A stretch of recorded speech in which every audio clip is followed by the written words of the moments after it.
Mimi naitwa Martha Olotu, ni meneja wa shirika la VI Agroforest nchini Tanzania. VI Agroforest pamoja na wadau wetu tuko hapa kwenye viwanja vya 88 Dodoma kwa ajili ya kushiriki kwenye maonyesho haya ya wakulima. Shirika la VI Agroforest tunahamasisha kilimo msitu, na lengo hasa la kilimo hichi ni kuhakikisha kwamba wadau wanachanganya mazao, miti, wanyama kwenye eneo moja, na nia haswa ni kuboresha ardhi, lakini kuhakikisha kwamba wakulima wetu wanapata mazao mengi kutoka kwenye eneo dogo na eneo moja. Ukiangalia kwamba uitikio wa wananchi waliotembelea, kwa kweli kwa mwaka huu tumepata wananchi na wakulima wengi ambao wametembelea banda letu. Lengo lilikuwa ni kujifunza, na ukiangalia pia wadau tuliokuja nao, wadau wa shirika la VI Agroforest wamekuja na mazao mengi ambayo yametokana na kilimo misitu. Kwa hiyo ukiangalia kwamba kuna mbegu mbalimbali, kuna mazao mbalimbali, kuna uabuyu, kuna unga unaotokana na ubuyu, kuna vyakula vya lishe ambao pia wakulima wanaopita wanaendelea kujifunza lishe bora na jinsi gani ambavyo wanaweza kutumia eneo lao dogo kuweza kuzalisha chakula kingi kuuza, lakini pia kuhakikisha kwamba wanaongeza kipato katika kaya, na lengo haswa ni kupambana na umaskini, lakini pia kupambana na athari za mabadiliko ya tabia nchi nchini Tanzania.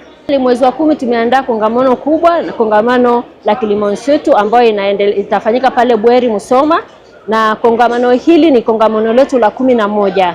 Na katika kongamano hili tunategemea kuwa na watu zaidi ya 8,000, lakini cha muhimu sana tunategemea kongamano liangalie hususan vijana na uwekezaji, kwa sababu tunajua kabisa vijana ndio Tanzania ya kesho. Kwa hiyo tunategemea kwamba vijana watakuja wengi. Tumealika vijana wengi, tumealika mashirika mbalimbali wanaofanya kazi na vijana, lakini pia tumealika wadau mbalimbali wa kilimo, lakini pia hususan wa kilimo misitu.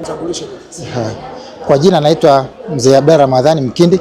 Mimi ni mratibu wa taasisi inaitwa Tanzania Alliance for Biodiversity. Kwa Kiswahili ni mtandao wa kutunza na kuhifadhi bioanuwai Tanzania. Tabio sisi ni wadau na wanufaika ambao tunafanya kazi karibu na VI Agroforestry.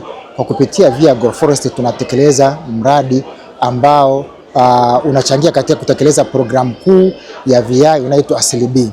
Sasa kupitia programu hii VI wametusapoti katika kushiriki maonesho ya 88 hapa Nzuguni Dodoma, ambapo ushiriki huu umetusaidia katika kutuwezesha kukutana na wadau mbalimbali wakiwemo wakulima, watunga sera, watafiti, ambapo tunahamasisha, tunazungumzia mada mbalimbali zinahusiana na masuala ya kilimo misitu, kilimo ekolojia, na kwa kupitia mazungumzo ambayo tunafanya pamoja na hawa wadau mbalimbali tumeweza kufikisha ujumbe kuhusu masuala ya kilimo misitu, kuhusu kongamano ambalo linakaribia kufanyika mwezi wa 10 kule Bweri Musoma, ambapo tumefikisha ujumbe na kuhamasisha wadau mbalimbali waweze kushiriki katika kongamano hilo.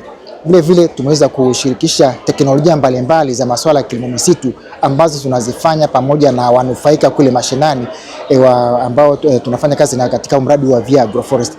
Teknolojia hizo ni mbalimbali, ikiwa teknolojia za upandaji miti, teknolojia za kutumia mbegu za asili, teknolojia za kutengeneza mbolea mbalimbali za aina za asili ambazo ni rafiki kwa mazingira, teknolojia mbalimbali kama nilivyosema za kuhifadhi vyakula, teknolojia mbalimbali za masuala ya lishe, ambapo tunahamasisha matumizi ya bidhaa za kilimo misitu. Mimi kwa majina naitwa Edina Paul Mwasile. Mimi natokea asasi inaitwa Consonant.